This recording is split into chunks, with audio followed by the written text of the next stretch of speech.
प्रिय विद्यार्थियों सभी को नमस्कार। कैसे हैं आप सब? आई थिंक कि आप बहुत अच्छे होंगे। सबसे पहले ज्ञान दीक्षा क्लासेस के डिजिटल मंच पर आप सभी का हार्दिक स्वागत, अभिनंदन।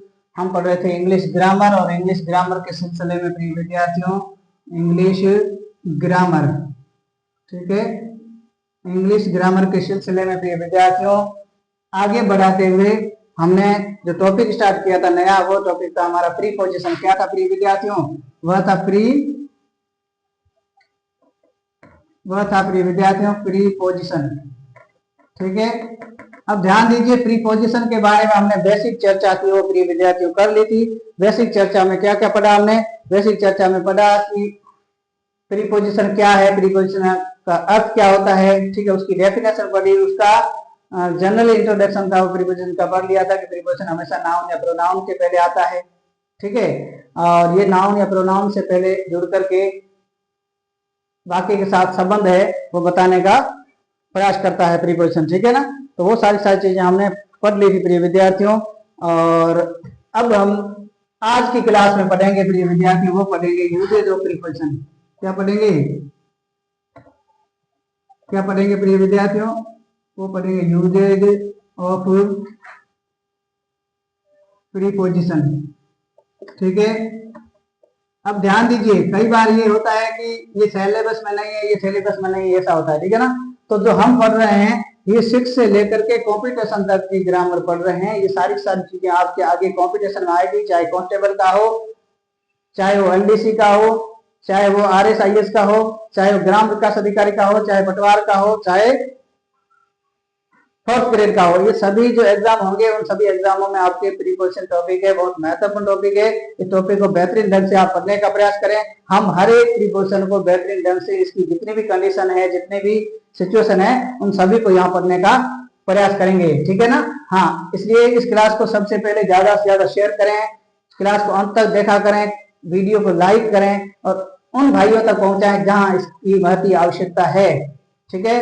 इस शिक्षा या इस डिजिटल प्लेटफॉर्म पर आपका कोई पैसा नहीं लगेगा और कर्मी क्लास है। यूट्यूब पर बहुत सारी क्लासें होगी, आपको मैं ये नहीं कहता किसी का नाम लेकर के, ठीक है ना, लेकिन यूट्यूब पर आपको बहुत सारी क्लासें मिलेगी जहां कर्मिक रूप से क्लासें आपको कहीं नहीं मिलेगी और निःशुल्क।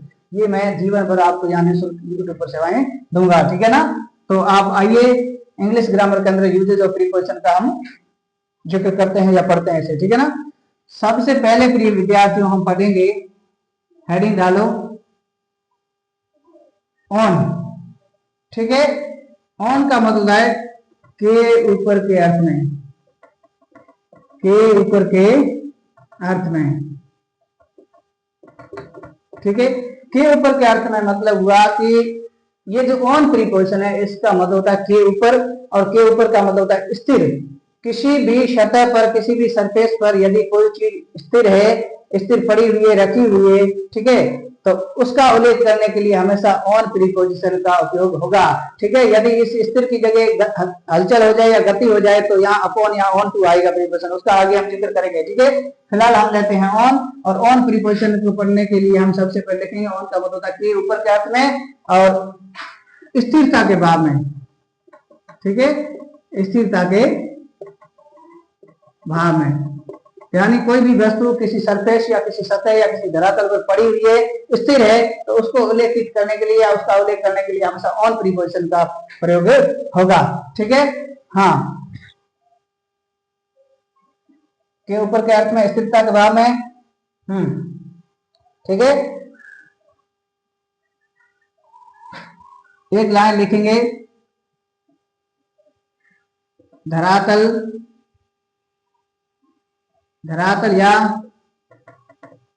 किसी सतह पर, धरातल या, ये नोट्स या पॉइंट लगा करके मैं बताता हूं, ये आप जरूर लिखें, ठीक है। धरातल या किसी सतह पर, धरातल या किसी सतह पर स्पर्श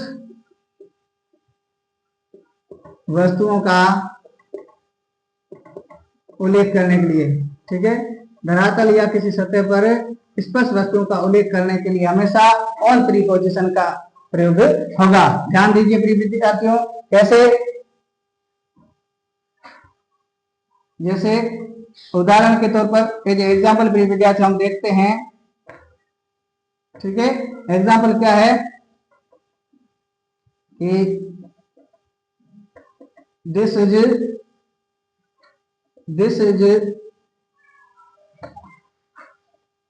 a book, this is a book, क्या प्रिय विद्यार्थियों, this is a book Khalistan the table, Khalistan the table, this is a book Khalistan the table, यानी ये पुस्तक है वह इस मेज पर क्या हुआ है, रखी हुई है, ठीक है। तो यहाँ प्रीपोजिशन बैठेगा, वह बैठेगा ऑन, क्या, this is the book on the table, ये पुस्तक है इस मेज पर क्या है, पड़ी है, ठीक है। जब पुस्तक है वो निर्जीव है, और निर्जीव जब भी मेज पर होती है प्रिय विद्यार्थियों, तो उस स्थिति में उछल कूद तो कर नहीं सकती बिल्ली की तरह, वह तो हमेशा स्थिर रहेगी, और उस सतह पर, जिस सतह पर हम रखी हुई है, चाहे वो नीचे आंगन हो, चाहे टेबल हो, चाहे स्टूल हो, चेयर हो, किसी पर, ठीक है ना। तो ऐसी स्थिति में चेयर के लिए हम इन पोजीशन, क्योंकि चेयर ऊपर से जो खांचा बना रखा होता है तो उसका हमेशा इन के अर्थ में होता है पोजीशन, ठीक है ना। तो ओपन जितनी भी चीजें हैं, स्टूल है वगैरह, टेबल है वगैरह, ठीक है ना, तो ऐसी स्थिति में उसकी चिपकी रहेगी या धरातल से या उसकी सतह से स्पर्श करती हुई होगी, तो ऐसी स्थिति में वहां स्पर्श करती हुई वस्तुओं को दर्शाने के लिए हमेशा ऑन प्रीपोजिशन का प्रयोग होगा। तो this is a book on the table, ये पुस्तक है, ये कहाँ है, मेज पर पड़ी है, ठीक है। यहां तक कोई डाउट। अब दूसरा एग्जाम्पल प्रिय विद्यार्थियों, दूसरा है जग इज पुट खालिस्तान द स्टूल, ठीक है। जग इज पुट खालिस्तान द स्टूल, ठीक है ना, उस स्टूल पर रखा हुआ है, जिस स्टूल पर, उस स्टूल की हम बात कर रहे हैं जिस स्टूल पर जग रखा हुआ है, इसलिए हमें द आर्टिकल यहाँ आया, ध्यान दीजिए। तो जग इज पुट यानी जग है वो रखा हुआ है ऑन द स्टूल, यानी स्टूल के ऊपर। मैंने कहा किसी भी सतह के ऊपर और स्थिरता के भाव को दर्शाने के लिए हमेशा ऑन प्रीपोजिशन का प्रयोग होगा। यहाँ तक किसी विद्यार्थी कोई डाउट, ये हो गया हमारा ऑन, ठीक है। अब ध्यान दीजिए दूसरा, यहां तक किसी विद्यार्थी को कोई डाउट। अब जो दूसरी कंडीशन है, कंडीशन नंबर 2 है, वह क्या कहेगी प्रिय विद्यार्थियों, कंडीशन नंबर 2 कहती है कि डे है, डी भाई डे है, डेट है एंड फेस्टिवल, ठीक है। Day, date and festival, festival, day का मतलब होता है दिन, डेट का मतलब होता है तारीख, ठीक है, दिन को दर्शाने के लिए, तारीख को दर्शाने के लिए, और फेस्टिवल का मतलब त्योहार, ठीक है। त्योहार का उल्लेख करने के लिए हमेशा, उल्लेख करने के लिए हमेशा, उल्लेख करने के लिए हमेशा ऑन प्रीपोजिशन का प्रयोग होगा। ध्यान दीजिए, एक तो ये हुई बात कि किसी भी सतह पर, किसी भी सरफेस पर स्थिरता के भाव में या स्थिर वस्तु को दर्शाने के लिए हमेशा ऑन प्रीपोजिशन का अर्थ होगा या प्रयोग होगा, सॉरी। और अब ध्यान दीजिए दूसरा हम कंडीशन पढ़ रहे हैं, वो पढ़ रहे हैं कि कोई डे है, डेट है या फेस्टिवल या त्योहार है, तो उसको उल्लेख करने के लिए, उसका जिक्र करने के लिए हमेशा ऑन प्रीपोजिशन का प्रयोग होगा। कौन सा, कैसे, ध्यान दीजिए उदाहरण के तौर पर, ठीक है। जैसे he comes, he comes Khalistan Monday, Monday क्या है, डे है, दिन है, ठीक है। ही कम्स मंडे यानी वह मंडे को आता है, वह मंडे को आता है, तो लिखेंगे ऑन मंडे, क्या आएगा preposition, he comes on Monday, वह मंडे को आता है, ध्यान दीजिए, ठीक है। या he comes Khalistan Monday always, वो हमेशा मंडे को आता है, इसको आगे बढ़ा सकते हो, ऑलवेज कर सकते हो, ठीक है। हाँ, ठीक है, he comes on Monday always, वो हमेशा सोमवार को आता है, क्यों आता है वो जाने, उसका कर्म जाने, लेकिन हमारे सेंटेंस की जो नेचर है, प्रकृति है, वह प्रिय विद्यार्थियों he comes on Monday always, वह हमेशा सोमवार को ही आता है, ठीक है। ऑलवेज किसकी है, ये ऑलवेज प्रेजेंट सिंपल टेंस की एक एडवर्ब है, ठीक है। हाँ, ध्यान दीजिए, यहां तक किसी विद्यार्थी को डाउट। अब ध्यान दीजिए, हमने कहा किसी भी डे, डेट और फेस्टिवल को दर्शाने के लिए हमेशा ऑन प्रीपोजिशन का प्रयोग होगा प्रिय विद्यार्थियों, ठीक है। जैसे दूसरा उदाहरण के तौर पर दूसरा सेंटेंस हम देखें, वह है द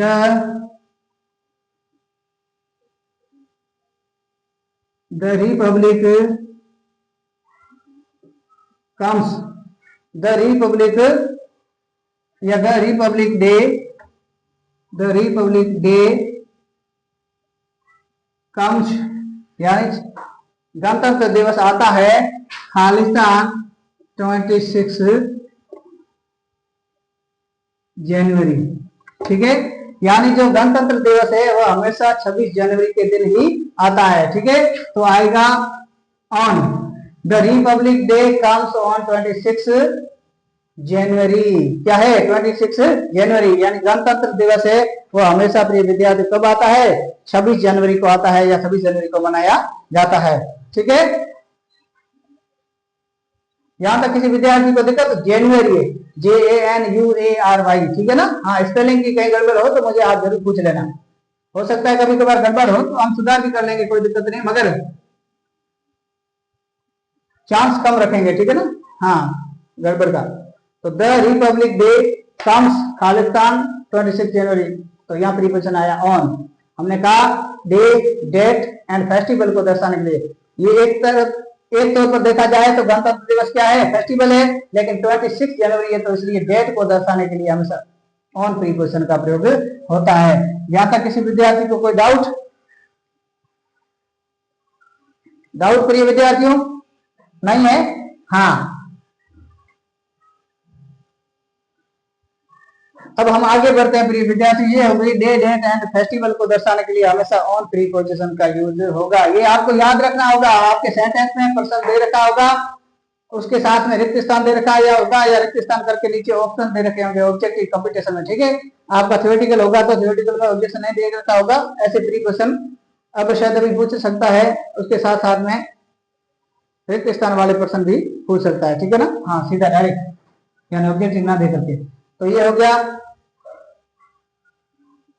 अब तीसरी कंडीशन प्रिय विद्यार्थियों जो थर्ड है, थर्ड कंडीशन क्या कहती है, थर्ड कंडीशन कहती है प्रिय विद्यार्थियों, वो ये कहती है कि पैदल चलने के अर्थ में, ठीक है।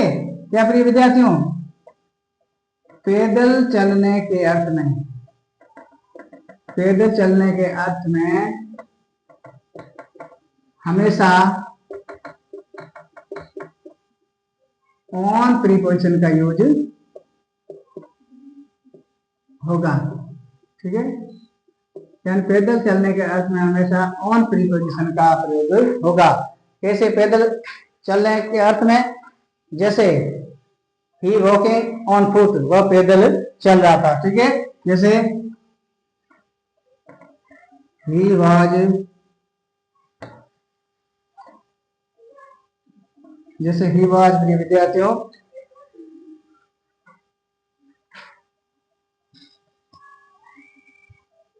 ही वाज या he is going to temple, he is going to temple और खालिस्तान देकर के दे रखा हो फूट, ठीक है। He is going to temple खालिस्तान फूट, तो इस स्थिति में हमेशा ऑन प्रीपोजिशन बैठेगा। क्या होगा, he is going to temple on foot, वह पैदल मंदिर जा रहा है, वह पैदल मंदिर जा रहा है। He is going to temple on foot. और ये सेंटेंस है वो किस टेंस का विद्यार्थी, टेंस हमने पीछे पढ़े हैं, तो यह है प्रेजेंट कंटिन्यूअस टेंस का इज आर एम, ठीक है ना। हाँ, वर्ब के साथ आईएनजी। तो he is going to temple on foot, यानी वह पैदल मंदिर जा रहा है, ठीक है। यहां तक किसी को डाउट? अब दूसरा सेंटेंस हमारे प्रिय विद्यार्थियों,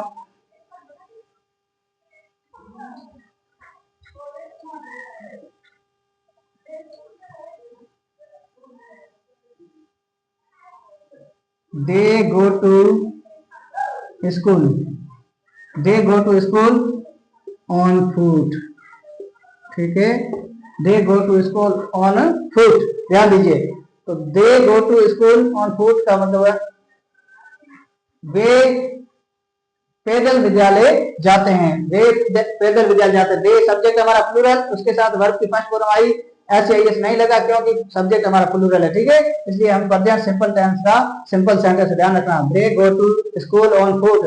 टेंस हमने पहले क्यों लिए, क्योंकि टेंस की उपयोगिता अब पता चलेगी। आपको सेंटेंस बनाना आना चाहिए, करेक्ट सेंटेंस नहीं बना पाओगे तो प्रीपोजिशन का कोई अर्थ रहेगा ही नहीं, ध्यान रखना। ठीक है ना, हाँ ठीक है, यहां तक कोई दिक्कत नहीं। तो they go to school on foot, वे विद्यालय पैदल जाते हैं। यहां तक किसी विद्यार्थी को डाउट नहीं? डाउट। अब अगली जो चौथी कंडीशन है प्रिय विद्यार्थियों, वो चौथी कंडीशन क्या कहती है? चौथी कंडीशन कहती है प्रिय विद्यार्थियों, वह कह रही है किसी विषय के ऊपर, किसी सब्जेक्ट पुस्तक में लिखेंगे विषय के ऊपर लेख लिखने के अर्थ में, किसी विषय या सब्जेक्ट के ऊपर लेख लिखने के अर्थ में हमेशा हमेशा प्रिय विद्यार्थियों अर्थ में ऑन प्रीपोजिशन का यूज होगा। ठीक है, ऑन का यूज होगा, यानी किसी भी विषय के ऊपर आप डस्टर पर कोई इसे लिख रहे हो, निबंध लिख रहे हो, ठीक है, या 4 लाइन्स लिख रहे हो तो भी हमेशा ऑन प्रीपोजिशन होगा। किसी गाय पर लिख रहे हो, किसी नेशनल लीडर्स पर लिख रहे हो, किसी भी फेस्टिवल पर लिख रहे हो, यानी किसी भी के ऊपर आप लेख लिखते हो तो ऐसी स्थिति में हमेशा ऑन प्रीपोजिशन का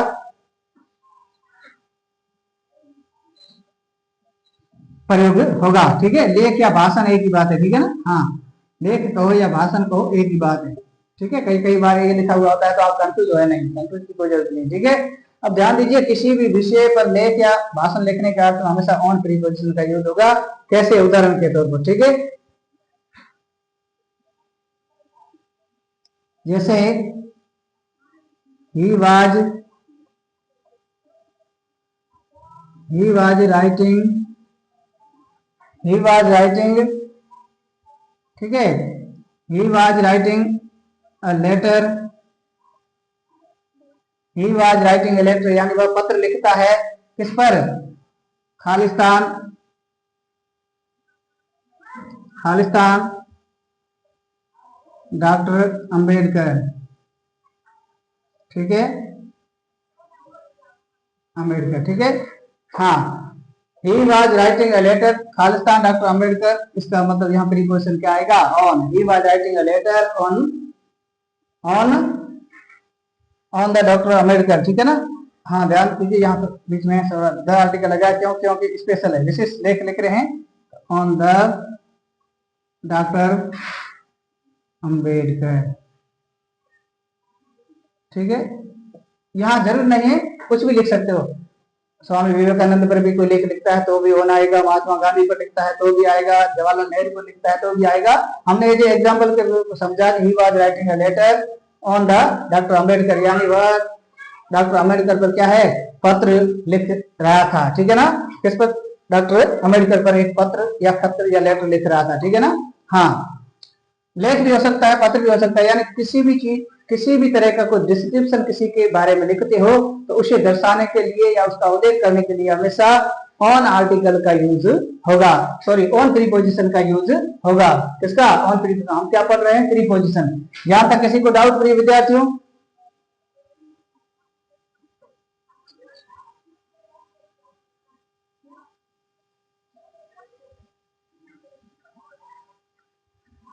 यहां तक किसी को दिक्कत प्रिय विद्यार्थी? नहीं, आगे चलते हैं। आगे सेंटेंस, एक सेंटेंस और हम लेकर के देखते हैं। जैसे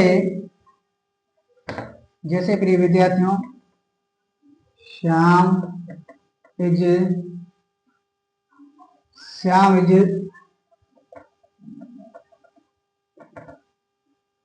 Shyam is Shyam is writing speech, Shyam is writing a speech, Khalistan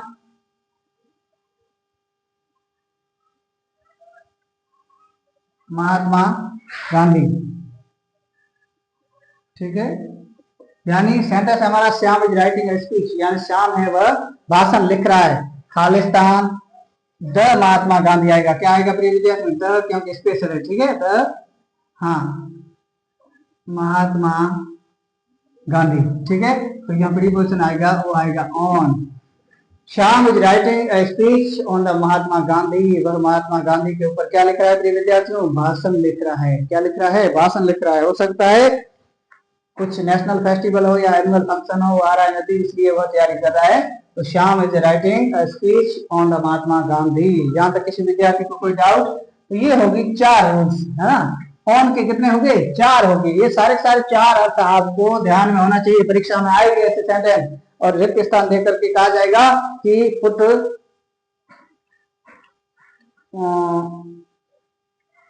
the right preposition.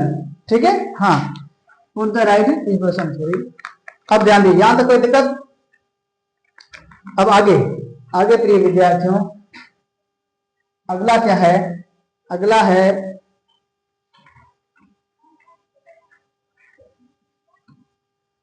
है कुछ फिक्स वर्ड है। इस कुछ फिक्स वर्ड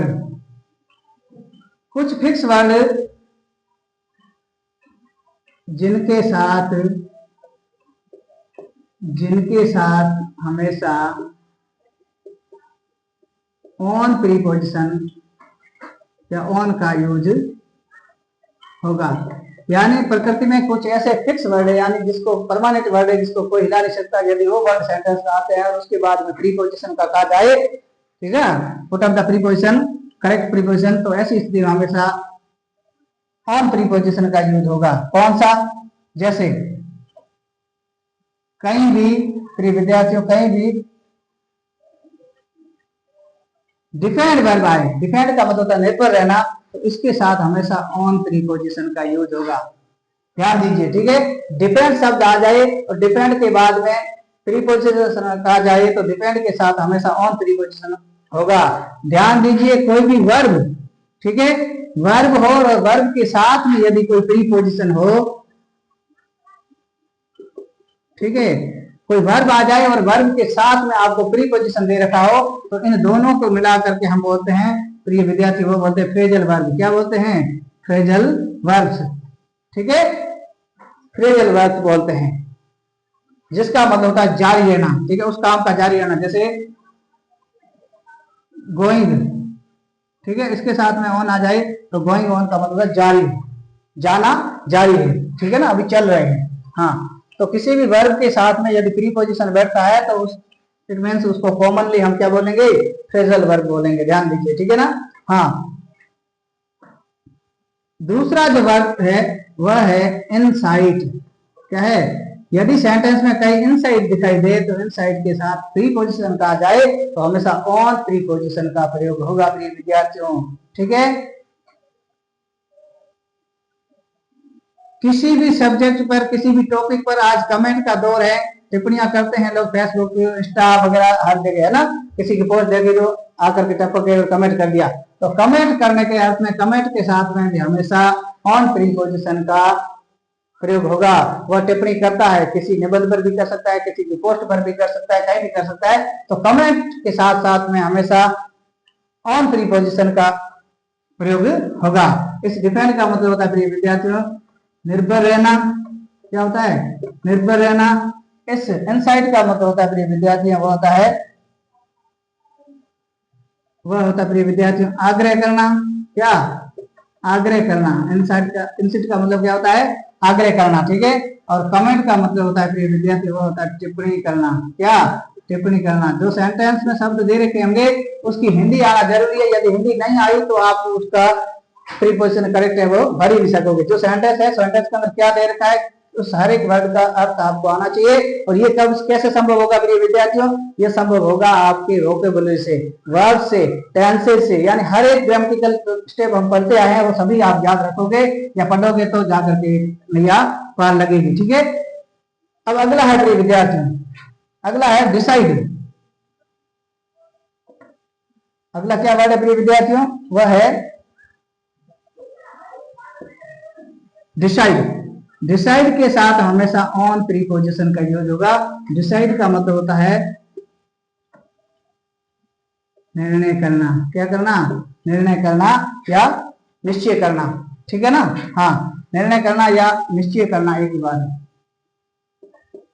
ठीक है, हाँ। डिसाइड, जहां भी सेंटेंस में डिसाइड आपको दिखाई दे और डिसाइड के साथ में आपको प्रीपोजिशन का बोला जाए कि यहाँ पर प्रीपोजिशन भरना है, तो ऐसी स्थिति में डिसाइड के साथ हमेशा हमेशा ऑलवेज ऑन प्रीपोजिशन ही आएगा। यहां तक किसी विद्यार्थी को डाउट? ये कुछ फिक्स वर्ड है, यानी सेंटेंस में जो लिख रहा हूं मैं, ये सारे सेंटेंस में वर्ड दिखाई दे कहीं, तो ऐसी स्थिति हमेशा ऑन प्रीपोजिशन ही बैठेगा, ध्यान दीजिए। ठीक है,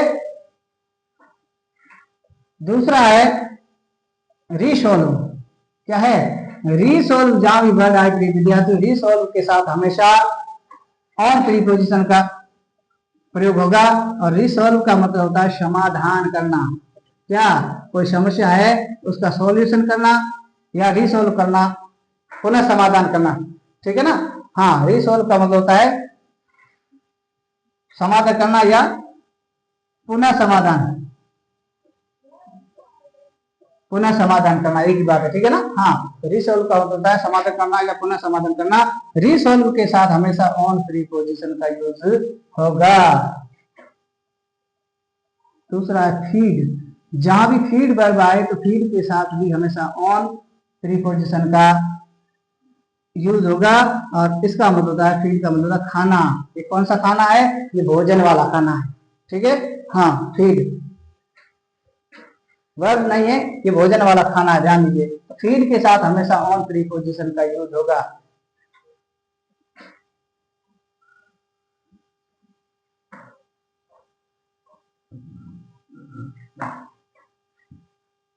यहां तक किसी को दिक्कत? ये हमने पढ़ लिया, ये लिख लेना। अब हम चलते हैं इसके एग्जाम्पल लेते हैं। ठीक है ना? हाँ, अब जैसे हमने लिखे सारी सारी चीजें, इसका हर एक एग्जाम्पल देखेंगे कि वास्तव में इसका प्रयोग होता है कि नहीं होता है। जैसे जैसे you should, you should note, you should not depend Khalistan your parents. ठीक है, जैसे you should not depend Khalistan your parents, तुम्हें अपने माता पिता पर निर्भर नहीं रहना चाहिए। क्यों? क्योंकि ये किसका जमाना है बताइए? आत्मनिर्भरता का जमाना है। इसमें हर एक व्यक्ति को, यानी 15 साल के आसपास बच्चा है तो उसको सब चीजें सीखनी चाहिए। कभी भी कुछ हो जाए तो ऐसी स्थिति में आपके ऊपर संकट नहीं आएगा, ध्यान दीजिए। हम इंडिया को छोड़ करके दूसरी कंट्री की बात करें तो हर एक पेरेंट्स चाहे कितना भी अमीर क्यों नहीं हो, उस अपने बच्चे को मजबूत बनाने के लिए 10 से 12 साल के बाद में एज ए वर्क में डालता है। जैसे स्कूल से वापस आए तो 2 घंटे उसको काम जरूर करवाते हैं, जिससे क्या है कि बच्चा है वो अपना कुछ चीजें जीवन में सीख सके कम उम्र में। फिर कहीं कभी न कभी कोई प्राकृतिक कारणों से कुछ ऐसी परिस्थितियां आ जाए, संकट आ जाए, तो उससे उसको घबराहट नहीं होगी, वो आराम से वहां उन परिस्थितियों में ढल सकता है। ठीक है ना? तो ये चीजें हमेशा अपने यहाँ भी अब लागू होनी चाहिए। You should not depend on your parents, तो मैं अपने माता पिता पर निर्भर नहीं रहना चाहिए। क्यों? क्योंकि अब आप बड़े हो चुके हो। क्या है? बड़े हो चुके हो। ठीक है,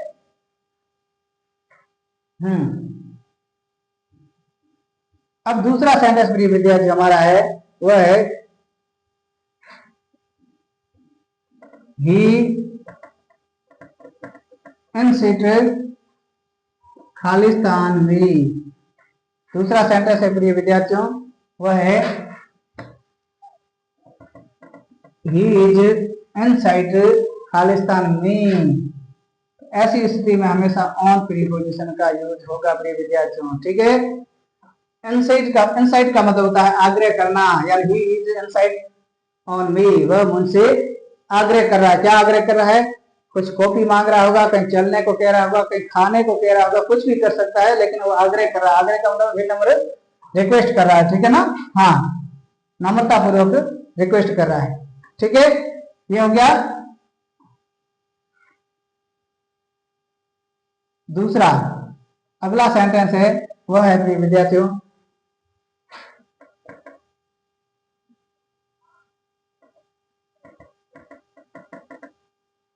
ही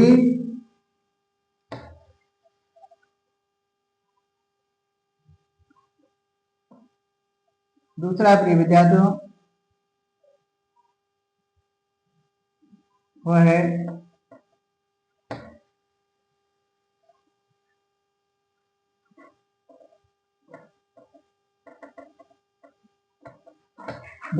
वह है हीज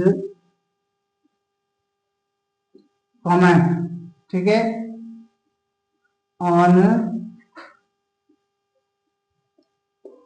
हर पोस्ट। ठीक है, he's comment on her post, उसने उसकी पोस्ट पर क्या किया? टिप्पणी किया। ठीक है ना? यानी उसने उसकी पोस्ट पर क्या की? टिप्पणी की। ठीक है, हाँ, तो कमेंट के साथ में हमेशा प्रिय विद्यार्थियों ऑन प्रीपोजिशन का यूज होगा। यहां तक किसी को डाउट? यहां तक किसी को डाउट नहीं? डाउट है? आज हमारा जो ऑन प्रीपोजिशन था, ये ऑन प्रीपोजिशन प्रिय विद्यार्थी पूरा हो चुका है। कल हम पढ़ेंगे क्या? कल हम पढ़ेंगे प्रिय विद्यार्थी, वो पढ़ेंगे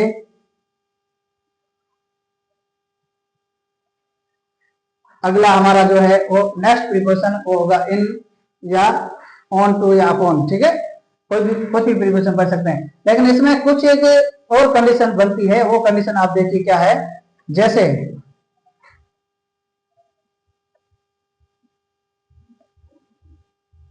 जैसे प्रिय विद्यार्थियों अप्लाई, ये जो A double P L apply है, अप्लाई का हिंदी में अर्थ होता है प्रिय विद्यार्थियों, वो होता है लगाना। ठीक है, अप्लाई का हिंदी में अर्थ होता है, वो होता है लगाना। अब ऐसी स्थिति में हमेशा ऑन प्रीपोजिशन होगा। अप्लाई वर्ब आए और अप्लाई का अर्थ यदि लगाना निकले तो ऐसी स्थिति में हमेशा ऑन प्रीपोजिशन का यूज होगा। और कई सेंटेंस में आपको अप्लाई दिखाई दे प्रिय विद्यार्थियों, और अप्लाई का मतलब आपको लागू करना दिखाई दे। क्या करना? लागू करना। ठीक है, यानी जैसे उदाहरण के तौर पर he applied cream on the face. ठीक है ना? वहां क्रीम लगा रहा है, तो लगाने का अर्थ हमेशा ऑन प्रीपोजिशन होगा। दूसरा लागू करने के लिए, जैसे this institute, every rules of this institute apply to every student. ठीक है, हाँ, या the rule of this institute apply to every student. ठीक है, यानी इस संस्था का नियम है वो प्रत्येक विद्यार्थी के लिए लागू होता है। तो ऐसी स्थिति में हमेशा टू प्रीपोजिशन आएगा। ये ध्यान दीजिए, कंफ्यूज होने वाली चीज है। ये क्या है? कंफ्यूज होने वाली चीज है, इसलिए मैं बता रहा हूँ। अप्लाई वर्ब तो फिक्स है, अप्लाई यहाँ भी है, अप्लाई यहाँ है। यहाँ अप्लाई का मतलब होता है लगाना, लगाने के अर्थ में हमेशा ऑन प्रीपोजिशन होगा, लागू करने के अर्थ में हमेशा टू प्रीपोजिशन यूज होगा। कहाँ? अप्लाई के साथ। ऐसे एग्जाम्पल के तौर पर हम देखते हैं प्रिय विद्यार्थियों, तो वो क्या है?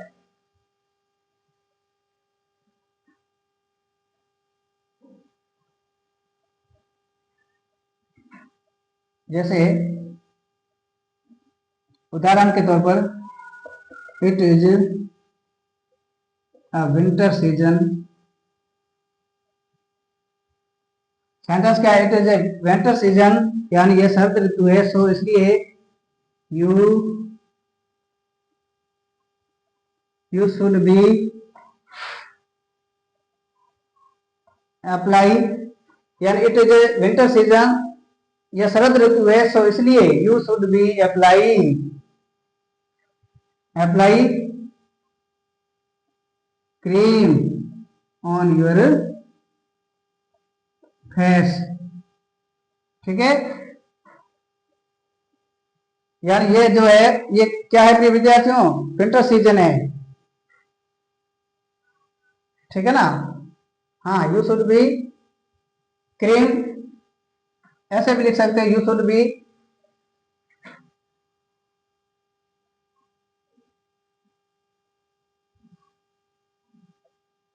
क्रीम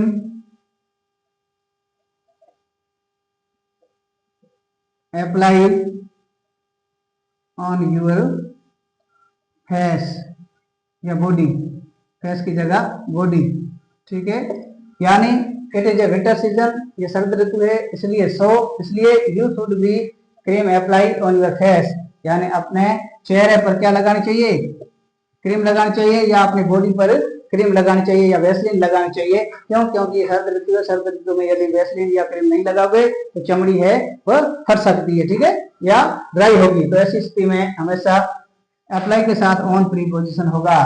लगा रहे हो, लागू करने के अर्थ में, दूसरा सेंटेंस प्रिय विद्यार्थी लागू करने के अर्थ में, जैसे द रूल ऑफ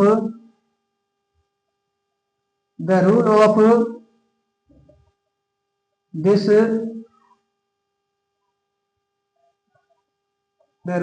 इंस्टीट्यूट, ठीक है, the rule of this institute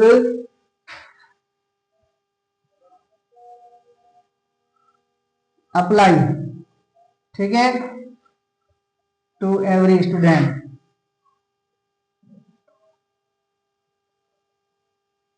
ठीक है।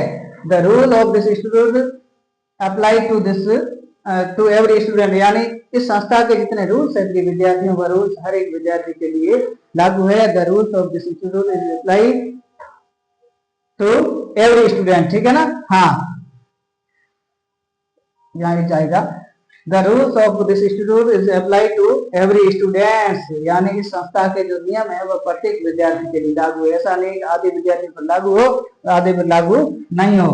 तो इस प्रकार हमने प्रीपोजिशन का यूजेज पढ़ा। प्रीपोजिशन के यूजेज में प्रिय विद्यार्थियों, पहला प्रीपोजिशन पढ़ा हमने ऑन की जितनी भी कंडीशन थी वो सारी यहाँ हमने पढ़ ली है। आप इस वीडियो को ज्यादा से ज्यादा देखें, ज्यादा से ज्यादा बच्चों तक शेयर करें, कमेंट करें, कोई चीज समझ में नहीं आई है अच्छा लगे तो भी कमेंट करें, लाइक करें, और अंत में चैनल को सब्सक्राइब करके ऑल आइकन वाला बटन जरूर प्रेस करें, जिससे हर एक क्लास का नोटिफिकेशन आप तक पहुंच सके और ये आगे से आगे क्लास शेयर करके हमारा मनोबल बढ़ाएं। आज की क्लास में बस इतना ही, कल हम पढ़ेंगे इन प्रीपोजिशन।